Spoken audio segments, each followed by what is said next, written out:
Assalamualaikum warahmatullahi wabarakatuh.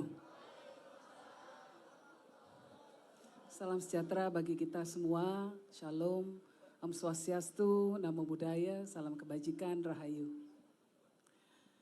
Bismillah, alhamdulillah. Wala hawla wala quwata illa billah. Amma ba'd.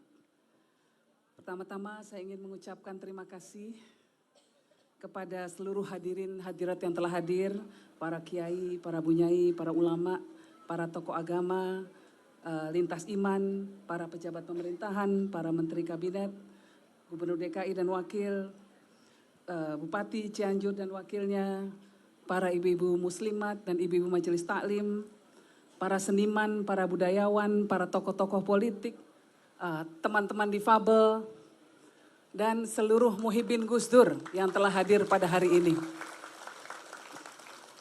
Banyak sekali tokoh yang hadir, jadi kalau disebutkan satu persatu waktunya sudah habis.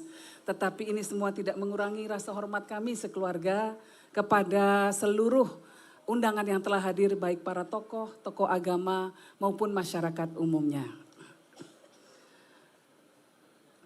Bapak Ibu sekalian, sebelum memberikan sambutan, saya ingin memulai dengan sedikit menembang. Ya, nembang lagu Jawa. Ya, ini adalah sebuah lagu yang digubah oleh Sultan Agung Hanyokrokusumo di abad ke-15.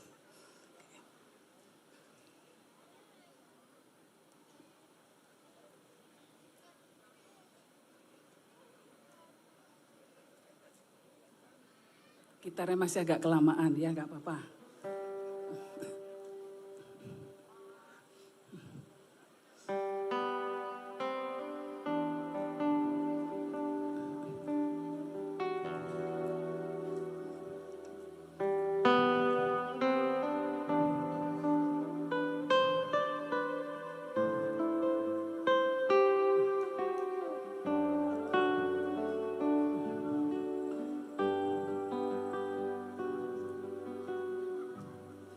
Surasane Gusti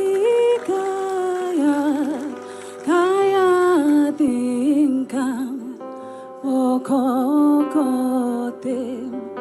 cerwajibmu teringgasan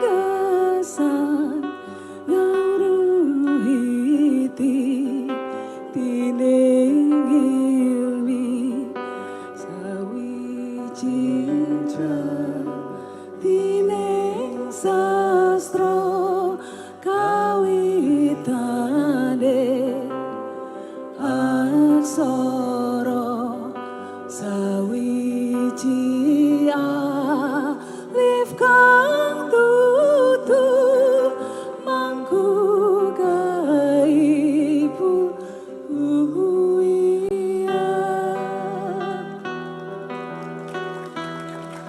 Surasane Gusti kaya tingkang pokokote cerwajibmu taringgasan ngauruhiti tining ilmi paring tineng sastra kawitane aksara sawiji alif kang tutu mangku gaibu matur nuwun.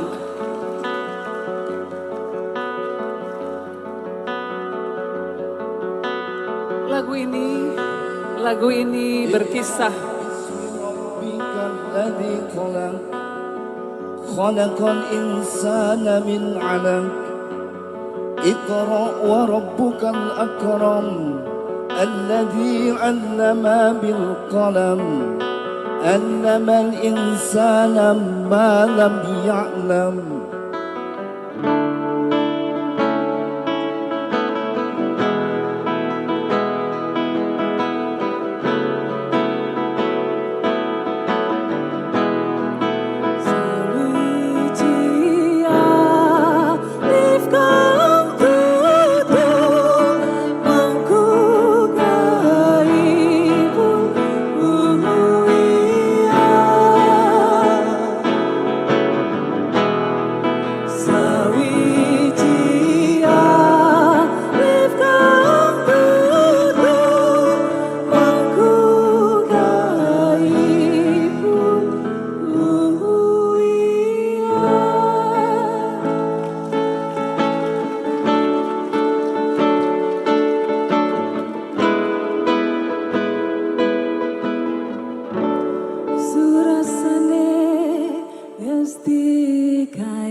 Bapak Ibu sekalian yang saya hormati, tembang ini berkisah tentang kewajiban manusia untuk mencari hakikat kehidupan.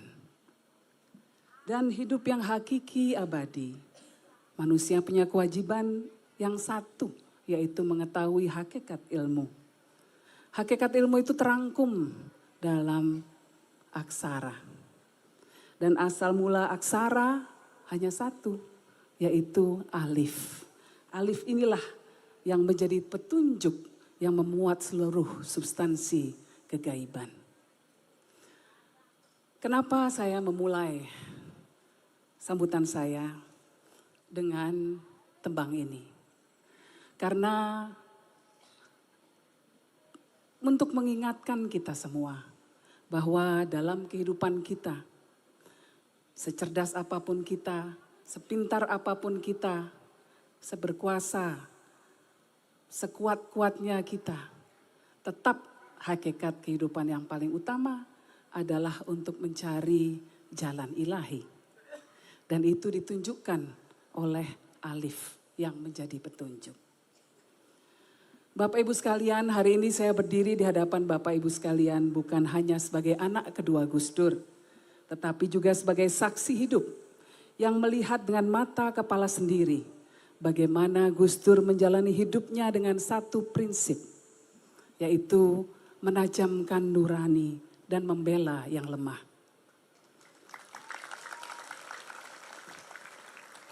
Banyak dari kita yang mengenang Gus Dur sebagai sosok yang tidak bisa melihat secara fisik, tetapi nuraninya begitu tajam. Jauh lebih tajam daripada orang-orang yang memiliki penglihatan sempurna. Dengan nuraninya itulah Gus Dur mampu melihat ketidakadilan, mampu mendengar jeritan hati rakyat kecil di tengah kebisingan kekuasaan. Salah satu warisan penting Gus Dur yang ingin saya sampaikan adalah keberaniannya menggunakan kekuasaan untuk melayani masyarakat, bukan untuk melayani dirinya sendiri.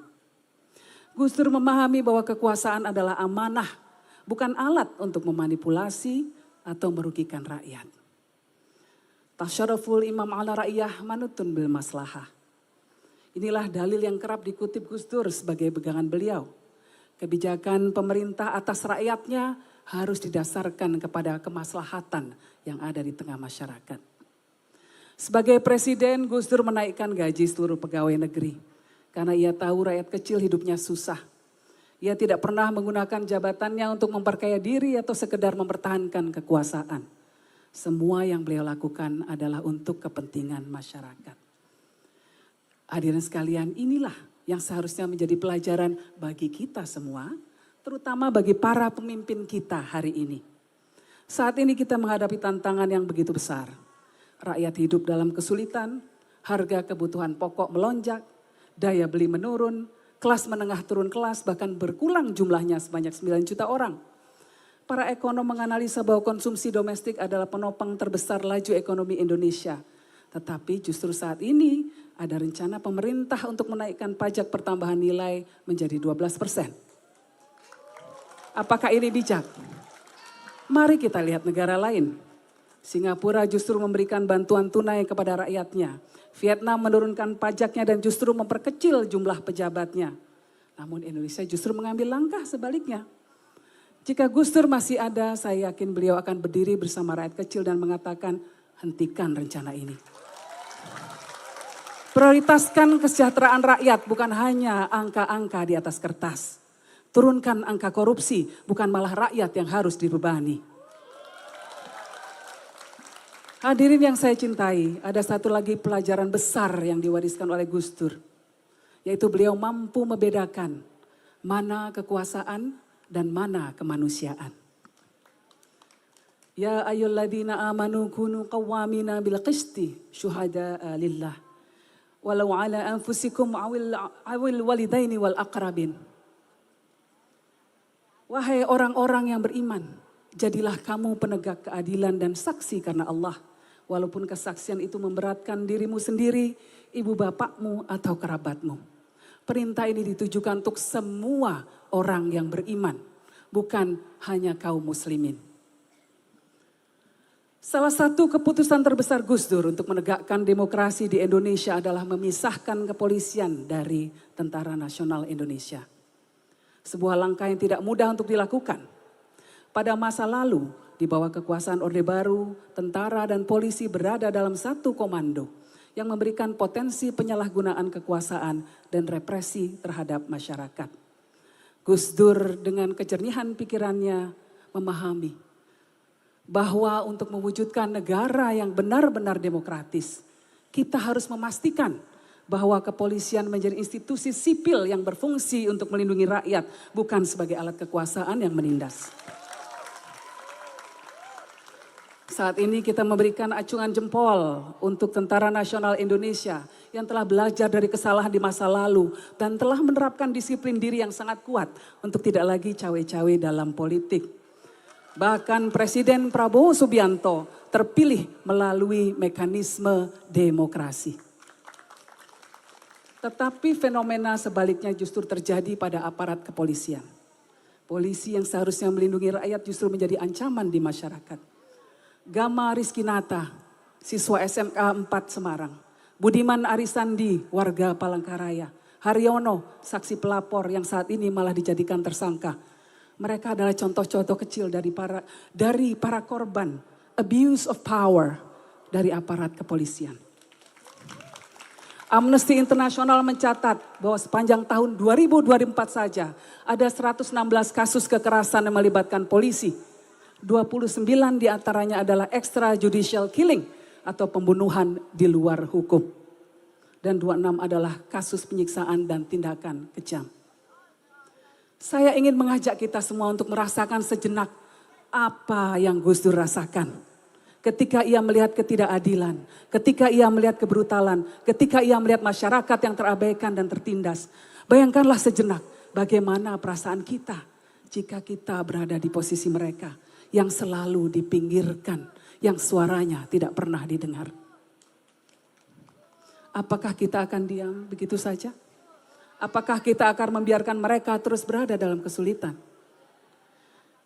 Kita tentu tidak setuju dengan wacana polisi dikembalikan posisinya menjadi di bawah TNI atau di bawah kementerian tertentu. Karena ini adalah sebuah hal yang diperjuangkan oleh Gus Dur untuk memastikan adanya alat dari masyarakat sipil, yaitu kepolisian. Tetapi kita juga perlu mengingatkan aparat kepolisian untuk melakukan pembenahan secara menyeluruh dalam lembaganya. Agar tidak lagi terjangkit fenomena trigger happy atau terlalu mudah menarik pistol. Tugas kita bersama adalah mengembalikan polisi dan semua lembaga negara pada fitrahnya. Menjadi pelindung rakyat, bukan pelindung kepentingan segelintir orang belaka.